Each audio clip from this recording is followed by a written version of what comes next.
ladies and gentlemen. Welcome to this another exciting episode of Thriving Tales. And of course, you know what it is. This is where creativity meets inspiration.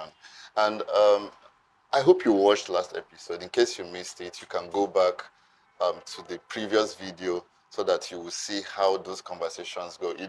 This is every episode gives us opportunity to dive into the mind of those that have thrived, which suggests the name Thriving Tales. So I want you to sit back, relax, because it's going to be exciting. So you're going to understand what is the secret behind their craft, what is the energy, where is the source of this energy, and what's the story.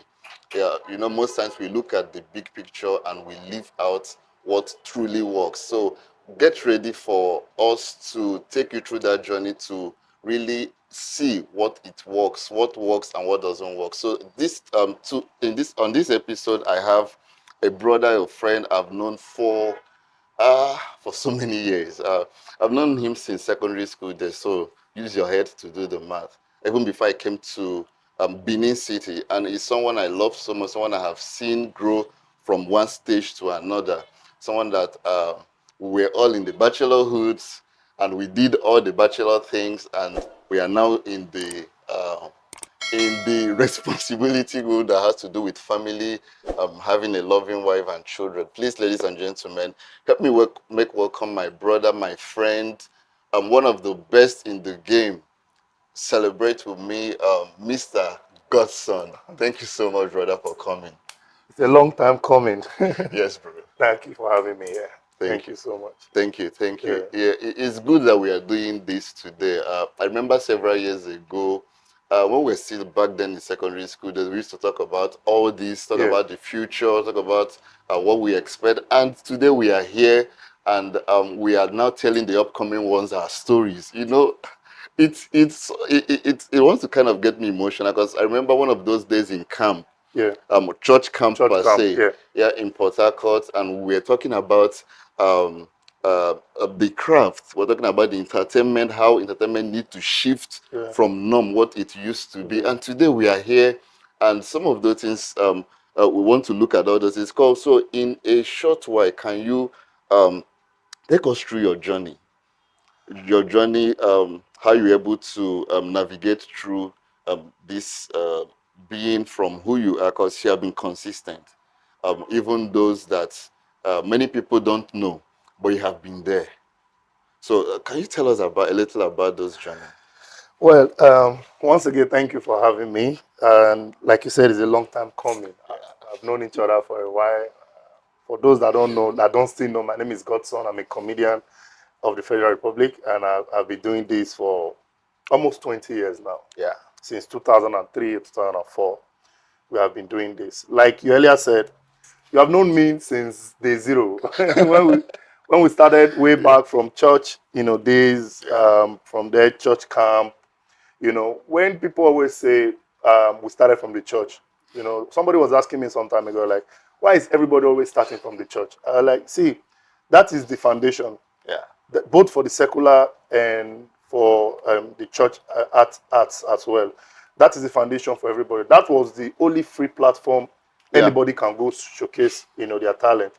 And I took advantage of that many years ago. And if you could remember, during youth programs in church, the national youth conferences, even before we got to national, I started from a youth all night, a music program, youth all night at the headquarters. And I think that was the first day I held the mic, and till today I've not stopped holding the mic. We started, that long. But that foundation really built us because we didn't have to pay for anything. We didn't have to beg anybody. It was a free platform. You have the microphone, you have the people to, judge you by your performances. And even if not really judge you, to really listen to you. Because in church, they don't judge you. It's only outside church, you see, they now start judging you. Okay, good, good, you try, try, and all that. So that was really basically the foundation, before we broke out. So church was like a platform for me. I'm a church boy. People don't know. Even if I do secular stuff, I'm not carrying for head, but I'm a church boy. So we actually start. You remember those days when we after state level went to Yeah. national. Start traveling around Nigeria and all that. For some of us that don't know, my first time on a aeroplane on a flight was my flight was booked by a church person who was sponsoring me then. You know the person I'm talking about. He put me on the plane for the first time in my life. So church has played a very large role in my career. Wow. So from there, we moved and we had so many opportunities, performing at different stages. And today we are here, still pushing the envelope. Yeah, You yeah, know, and so something interesting I got from this conversation. Most times people believe that they tell you say, "Waiting church don't do for me." Now you can hear it. Church don't do things. nah, Church church they don't do. do things. They do things. Church did a So to lot. someone listening there and trying to give up hope, hey bro, hey sis, church don't do things. Church they do things.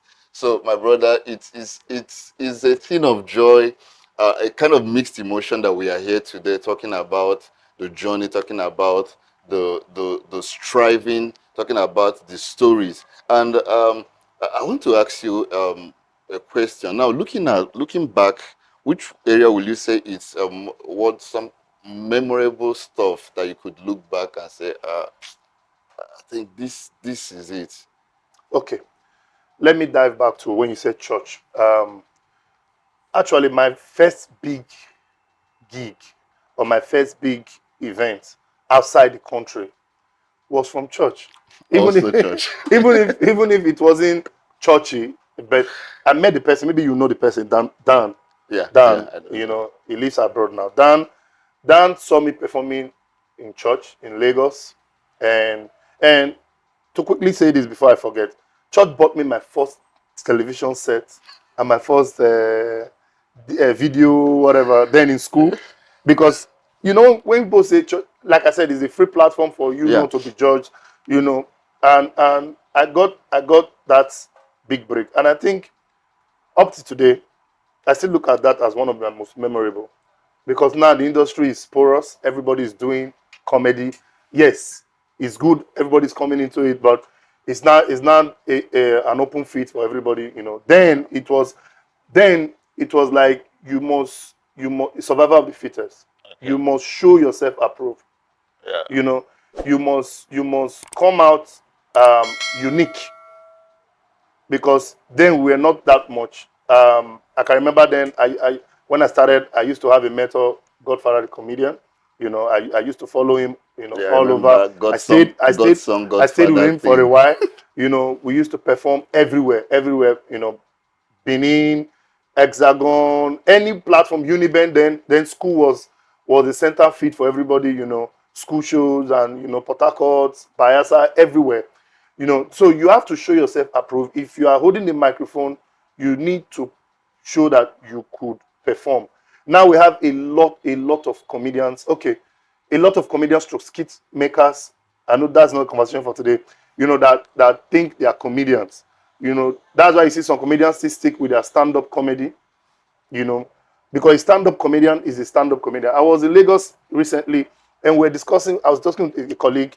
No, Port Harcourt. I was Port Harcourt. I was discussing with Mudiaga, my colleague, in Port Harcourt, and he was saying a very big comedian in Lagos still sticks to him being a Stand-up stand-up comedian. comedian. He's not an MC for an event. He's not a skit maker. Wow. He's just a stand-up comedian. He could hold the microphone and do comedy for 2 hours, 1 hour, without stopping. So, but now, the whole industry is not, even now, I won't lie to you, most of us, we now do corporate shows just to survive, do corporate shows, weddings. That's what a comedian that is supposed to be cracking you is now an MC, doing, just to survive because the shows are not coming the way it was before. Yeah. Then, yeah, in Benin, now everybody is now a show host. Everybody wants to do their own show. Those days, you wait for a show promoter to do a show, put you on, from the Hey Glad time and all that. So, but now it's not open to everybody. If you have your talent, you have your resources, you have your sponsor, you do your show. So that's just it. So, but nevertheless, my most memorable moment ever in my career was me meeting Dan and he taking me outside this country to do shows. So Wow. I think he took me to 2 countries. My first ever international gig, that's my most memorable.